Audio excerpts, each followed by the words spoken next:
You could be 95, 105. Still, what's more important to you or death is a loss of connection. Togetherness becomes the enemy. American culture is not a culture. This is the thing of all of these 296 disorders. The incidence of depression and anxiety has not lessened. In North America, we've more lost our culture.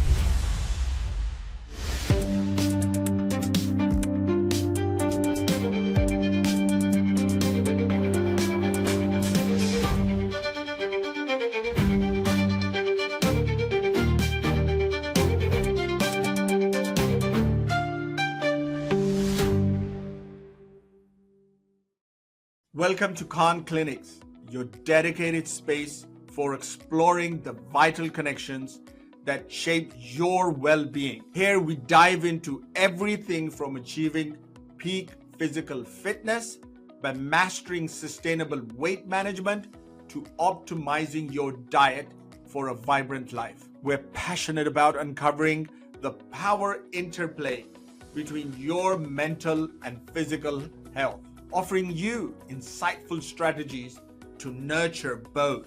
Join us as we unlock the secrets to embark on your self-confidence and your inspiration by interviewing the top-rated personalities, not from only the US, but around the world. At Khan Klinics, our commitment is to bring you evidence-based information that inspires you confidently control your health journey and live your life to the absolute fullness.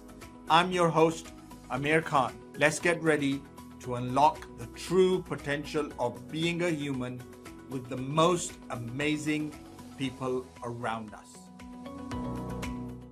Dr. Neufeld. Dr. Neufeld, I have a follow-up question on how you described attachment and why does it matter? Nature mother has their babies and kids attached to the parents for some reason, but is a time when their growth is happening and their psychological and physiological growth is still dependent on someone else. Why do you make it important that this is required when you are grown up? Or does there has to be a sense of attachment even when you're grown up afterwards, or it doesn't matter? Oh, it always matters. It's our brains never let go of it. Our brains are literally created by attachment to serve attachment. That's the bottom line. You could be 95, 105. Still, what's more important to you than living is love, is connection. That is more feared. Why we fear death is a loss of connection. In religions that are very powerful in getting the message across that there won't be less connection, there'll be more connection, you don't have that fear of death. And so it's not the death, it's not the lack of life that we fear. In the pandemic, it wasn't the dying that we feared, it was a loss of connection. And that's why the pandemic was the perfect storm, because togetherness becomes the enemy. And so it's always the most important. That's the way our brains are built. Our brains are built to serve attachment. There's no such thing as being less in need. It just changes. The way it's meant to develop is the infant is all about being with, and the toddler is about being like, and then it goes to being part of, belonging, and being loyal to, and then mattering to, and then finally giving one's heart to. And so relationship, by the time attachment develops into relationship, which should be 5 years of age, then it can even transcend death. Your mother is your mother, dead or alive. That's the beauty of relationship, is the attachment transcends it. And so again, American culture is not a culture that when it buries people, it buries the consciousness of them. In all other cultures, the ancestors play an incredibly important part. is because they're still taking care of you as you remember them, as you acknowledge them, as you do this. And there's a very good reason, because the whole system is based in cascading care. Religion serves that purpose too, which is, again, the cascading care to the ultimate one who takes care of is meant to take care of us. So, if detachment was an issue and our American culture, if we go back 50, 60 years ago, start teaching us now there is a component of detachment, industrialization, Hmm. modernization. Yes. You think that that has had a negative effect and caused more issues than solving issues. Am I correct Oh, to assume that? absolutely. Absolutely. The, So the culture no wasn't matter like how. the culture, these incidents, could it have been that the awareness about mental disorders was less 50, 60, or let's say 100 years ago, but it wasn't just industrialization? Could that be an answer to the question and not just detachment No, being the sole because the awareness has no awareness of the emotional roots. These awarenesses, we know from science that all of our troubles are rooted in the animating brain or limbic system, as it used to be called. They're all rooted there. Yet when you diagnose and become aware, you're still only in symptoms and symptom management. This is the thing of all of these 296 disorders. But people forget to read the preamble of this clinical bible of disorders and a doctrine of disorders, which is there's no cure. So we manage the symptoms. Well, this is because we've cut ourselves off from an understanding of the heart, of the root of all of this, is that we are creatures of attachment. We need to be connected. All of the long-term research shows, whether it's Harvard, marriage, loneliness, is that when we lose a connection, we run into trouble. And when we lose a connection, we have powerful, potent emotions. The stress response gets stuck. This is at the root of our trouble. There is so no the knowledge of mental illness is not an enlightenment of the roots of our trouble. It is but it yet is simply handing over our children to experts to manage their symptoms. but yet still in a lot of cultures there are still mental issues, even though they're Of more course. attached in the north. But even though they're more attached in the northern American culture, even though they have whatever you call some more attachment, more social support, yet the incidence of depression, anxiety has not lessened. How would you No, explain we, that we, then? we're, Then you're staying attached with the Amir, we're culture. not talking about that attachment is a sufficient condition. It's a necessary condition. The condition for emotional well-being is that there's some release from attachment. Somebody has to step up. You can have the children who are most attached, that you can see visibly, are also the most depressed and most in trouble. And the Sure. reason for that is because nobody has stepped up to take over to do the work of the attachment. So when our brains work at attachment, it brings us to the worst case scenario. But there is no such case of not being attached. Uh, you're always attached. It is whether you're attached in a way in which there is a possibility of fulfillment and release. When attachment becomes fragmented, you need to win all the time, be the most important all the time, to be the boss all the time. When it depersonalizes, there's no hope for fulfillment, and so it becomes addictive.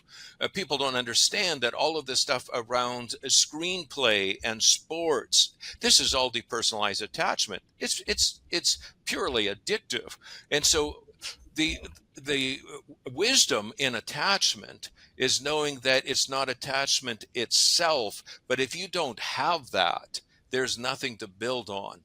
But there has to be some release. The brain is all about attachment until it gets rest. When it gets some rest, the brain automatically goes into the play mode.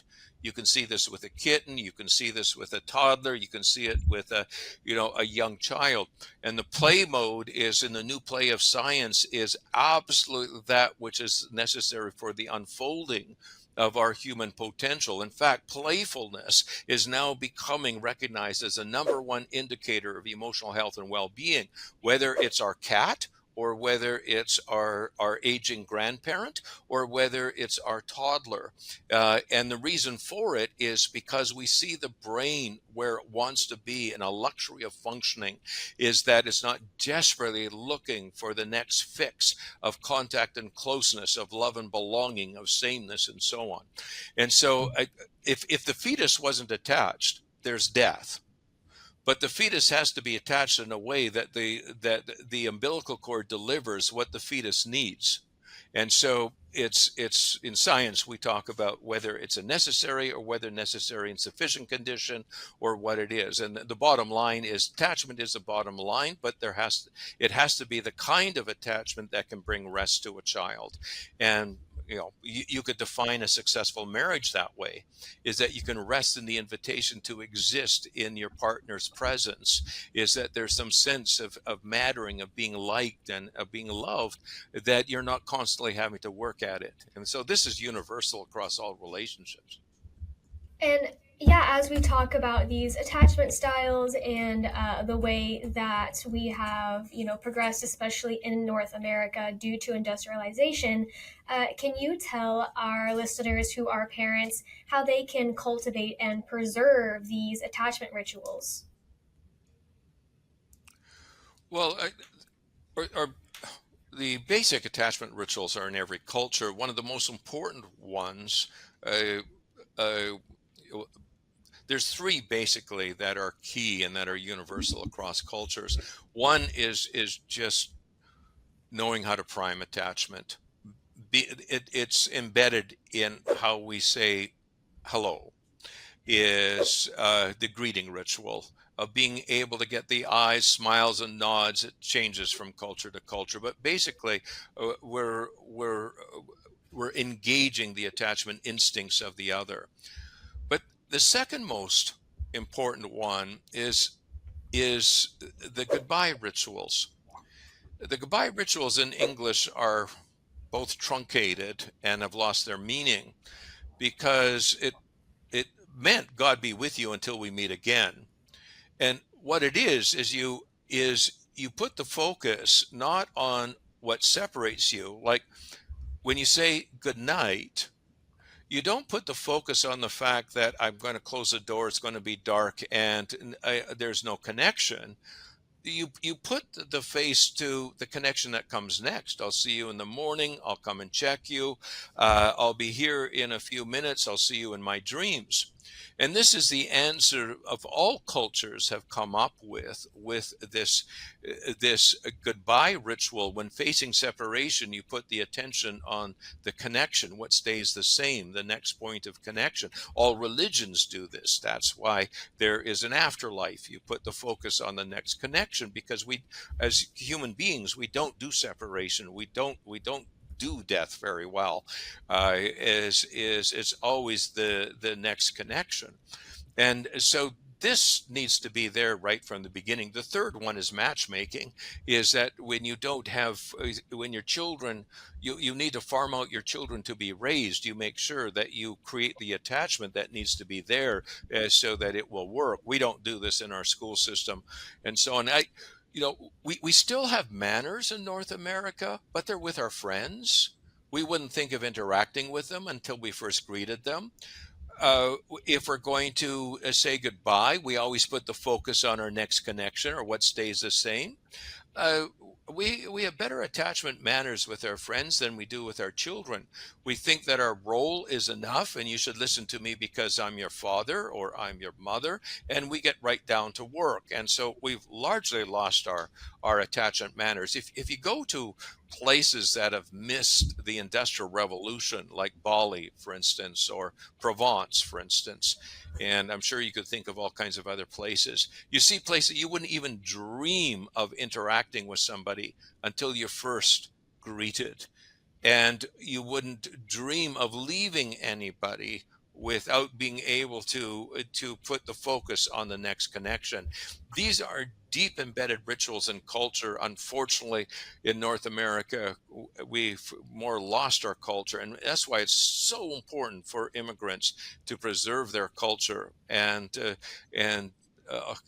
find ways of restoring those things that preserve the connections between children, parents, grandparents, and so on, because that cascading care will be the root of their well-being and their mental health. What a remarkable journey we've just experienced together.